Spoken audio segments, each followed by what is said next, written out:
if you taught a child from first grade on how to use some new universal language, I mean, essentially like a Rosetta Stone, and something that's done that interprets your thoughts, and you can convey your thoughts with no room for interpretation, with clear, very clear,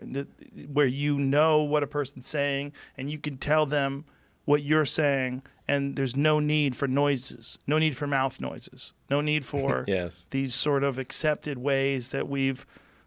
sort of evolved to make sounds that we all agree. We through our cultural dictionary, and we agree, or we could bypass all that.